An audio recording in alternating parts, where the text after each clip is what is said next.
दोस्तों नमस्कार। Chinese foreign minister वांग जी वो इंडिया के अंदर आए हुए हैं।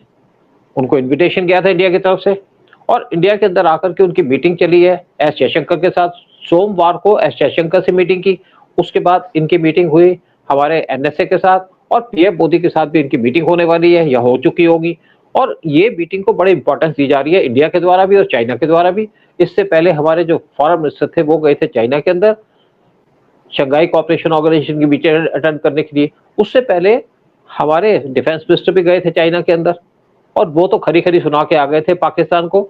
लेकिन अब पीएम मोदी भी जाएंगे चाइना के अंदर 31 अगस्त को और ये मीटिंग को बड़ी इंपॉर्टेंस दी जा रही है। जो इंडिया और चाइना के रिलेशन आजकल डेवलप हो रहे हैं, क्लोज रिलेशन आ रहे हैं, इसके पीछे जो मेन रीजन है वो है डोनाल्ड ट्रंप। क्योंकि डोनाल्ड ट्रंप ने जिस तरीके से इंडिया को टारगेट किया है और जिस तरीके से चाइना को टारगेट करेंगे, क्योंकि डोनाल्ड ट्रंप पे कोई भरोसा नहीं करता और इसके पीछे जो मेन फोर्स है इन कंट्रीज को यानी कि इंडिया चाइना को क्लोज लाने की वो है पुतिन। क्योंकि पुतिन पे पहले टारगेट किया हुआ है, वहां पे वार चल रहा है पुतिन का यूक्रेन के साथ। और पुतिन ने तो वैसे ये कहा था कि जब ट्रंप से मीटिंग हुई कि अगर आप होते तो ये वार ना होता, और बिल्कुल ठीक कहा था। अगर ट्रंप होते तो रशिया यूक्रेन वार नहीं होता। लेकिन ट्रंप भी आज वही जबान बोल रहे हैं जो उनकी डीप स्टेट बोलती थी। और ट्रंप जिस तरीके से इंडिया पे टैरिफ लगाने की बात कर रहे हैं, वो सोच रहे हैं कि मैं इंडिया पे टैरिफ लगाऊंगा, चाइना को छोड़ दूंगा, बाद में चाइना को पकड़ूंगा। लेकिन कोई दूसरे बच्चे तो नहीं है जो ट्रंप की बात नहीं समझते। और इस टाइम पे चाइना और इंडिया साथ खड़े हैं, इकट्ठे हो गए हैं और एक दूसरे की हेल्प कर रहे हैं। इंडिया को बड़ी प्रॉब्लम हो रही थी कुछ देर से, क्योंकि एक तो इंडिया 30% यूरिया वो लेता है चाइना से, उसकी सप्लाई रुक गई थी। और दूसरा एक और जो खाद है एक टाइप की एनपीके और डीएपी, उसकी भी प्रॉब्लम चल रही थी। फिर तीसरी तरफ 80% रेयर अर्थ के मिनरल्स को कंट्रोल करता है चाइना, उसकी वजह से भी जो हमारी इंडस्ट्री है उसको बड़ा इम्पैक्ट पड़ रहा था। फिर साथ में टीबीएम एक डीप एक एक टीबीएम एक मशीन होती है जो समुद्र के नीचे भी आपके खुदाई कर सकती है, उसकी हमें बड़ी जरूरत थी, वो चाइना सप्लाई करता है। और उसकी जरूरत इसलिए थी कि जो हमारा बुलेट ट्रेन का प्रोजेक्ट है वो डिले हो रहा था, तो चाइना एग्री कर गया कि आपको सारी की सारी चीजें बहुत जल्दी सप्लाई की जाएंगी। और दोनों जब बात कर रहे थे हमारे फॉरेन मिनिस्टर और चाइनीज फॉरेन मिनिस्टर, तो कहते हैं कि उस टाइम पे रूम के अंदर एक व्हाइट एलिफेंट था, यानी कि यूएस मौजूद था। उस पे यूएस इसलिए मौजूद था कि उनको दोनों को पता था कि यूएस की वजह से हम नजदीक आए हैं। और वहां पे ये भी डिस्कस किया गया कि आज तुम्हारे पे टारगेट कर रहा है, कल हमारे पे टारगेट करेगा। और इसीलिए दोनों एक दूसरे को क्लोज आ रहे हैं, यानी कि चाइना और इंडिया क्लोज आ रहे हैं। और इसकी वजह से ट्रंप बहुत बखला गए, घर बढ़ा गए हैं कि मैं क्या करूं। और इसी इश्यू में बात करते हैं हमारे साथ उदय शंकर पांडे जी। मैंने इनको लेट कर दिया ज्वाइन कराना, लेकिन उदय शंकर पांडे जी आपकी भी तो महारत है चाइना के बारे में भी, यूएस के बारे में भी। तो आप बताइए कि आप क्या कहना चाहेंगे जो इस हमारी मीटिंग हो रही है इस टाइम पे हमारे फॉरेन मिनिस्टर और चाइना के फॉरेन मिनिस्टर की। सूद साहब, चाइना वैसे भरोसे के पात्र तो है नहीं। जो उनका पास रिकॉर्ड रहा है वो किसी का नहीं। लेकिन अभी दोनों को बात समझ आ गई, पुतिन का जो प्लान है कि भैया ये आरआईसी करो तुम, और अमेरिका का जो बड़बोलापन है और दादागिरी जो चल रही है उसको काउंटर करने का यही तरीका है। एंड देन ऑल्सो चाइना को ये नजर आया कि इसमें उसका फायदा इसमें है, instead of tagging along with insignificant countries like Pakistan, Bangladesh, इन लोगों के साथ आप रह के अपनी एनर्जी वेस्ट कर रहे हैं और कुछ लॉन्ग टर्म बेसिस पे कुछ हो नहीं रहा। Where is India is such a huge market. India से अगर रिलेशन अच्छे होते हैं तो अमेरिका के लिए एक बड़ा लेसन रहेगा और ये बहुत बड़ी स्ट्रांग लॉबी रहेगी। मैंने कहा ना पहले भी, हम लोग, हमारा ये प्रोग्राम काफी इसको हाईलाइट करता रहा इस चीज को कि किस तरह से बहुतों के पसीने छूट रहे हैं बिकॉज ऑफ दिस RIC। तो I'm sure it will be very good not only for the global geopolitics, but at the same time ये बहुत अच्छा रहेगा for especially Asia, south east Asia, यहाँ पर शांति के लिए, यहाँ की तरक्की के लिए it will be very very good। And India को भी, इंडिया ने भी रियलाइज किया और इंडिया भी इसमें भला देख रहा रशिया भी भला देख रहा है और चाइना भी इसके अंदर बिलीव कर रहा है। तो that is why this meeting is moving on the war front.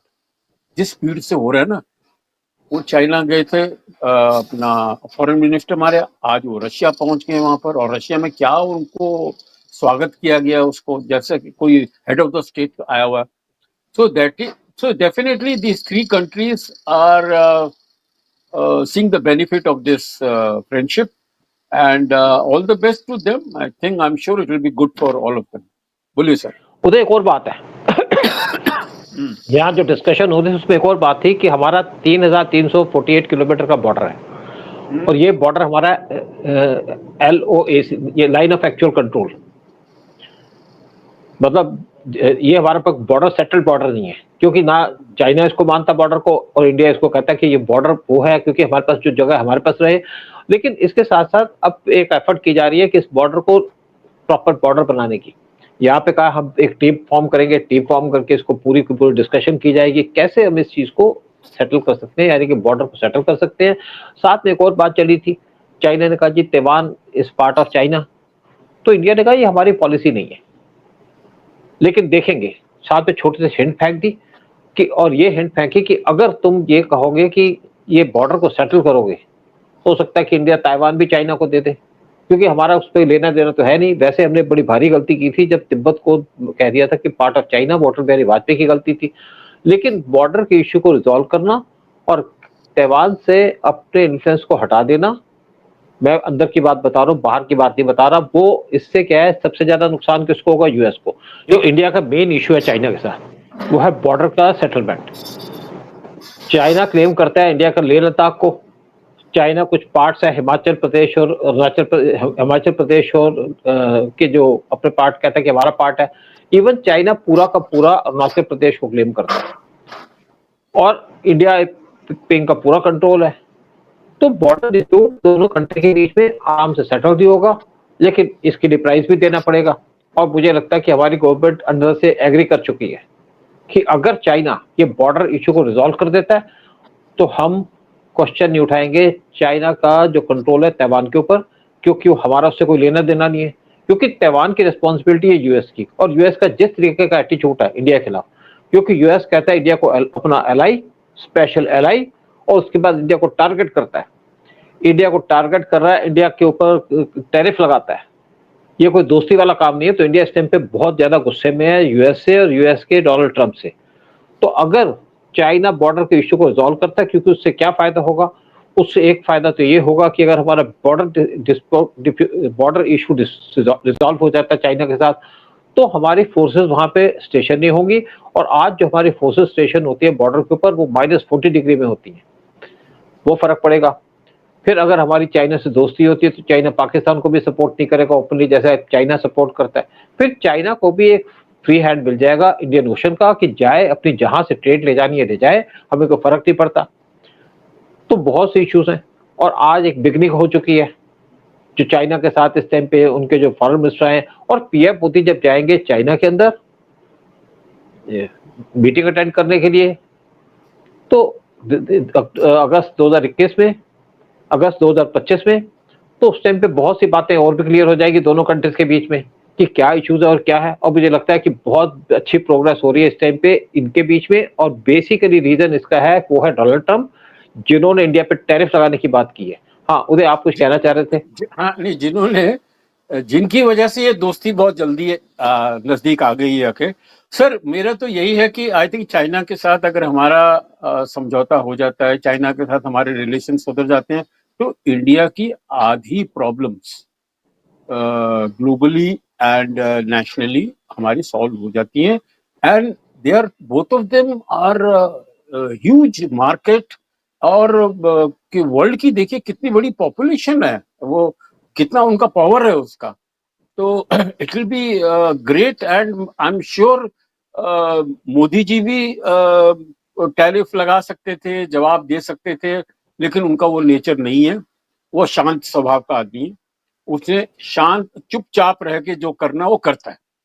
और उसने जो किया अभी ये RIC करके, मेरे ख्याल से अमेरिका की टांगे कांप रही हैं, यो नाटो की भी टांगे कांप रही हैं, सो दिस एंटायर वर्ल्ड का जो बैलेंस अभी आप देखिए किस तरह से इस तरफ अभी टिल्ट होगा towards Russia, China and India.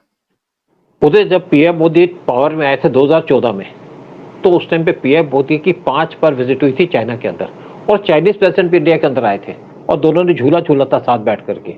उस टाइम पे पीएम मोदी की 11 मीटिंग हुई थी चाइनीज प्रेसिडेंट से, जी जिनपिंग से।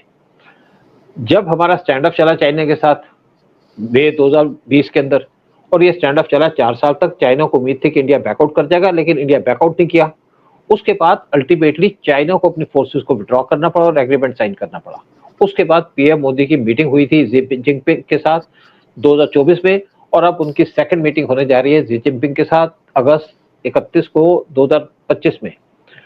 और अब दोनों समझ चुके हैं, एक दूसरे की पावर समझ चुके हैं, एक दूसरे की केमिस्ट्री समझ चुके हैं। जी जिनपिंग को भी समझ में आ गया है कि पीएम मोदी किस को हम लाइटली ले नहीं सकते, और पीएम मोदी को समझ में आ गया कि हम चाइना के साथ रहेंगे तो अच्छा रहेगा। और मुझे लगता है कि अब जो दोनों कंट्रीज आपस में बात करेंगे, मिलके बात करेंगे और ट्रेड करेंगे, तो दोनों कंट्री की इंप्रूवमेंट होगी, क्योंकि चाइना बहुत बड़ा सप्लाई की मार्केट है पूरे वर्ल्ड के अंदर।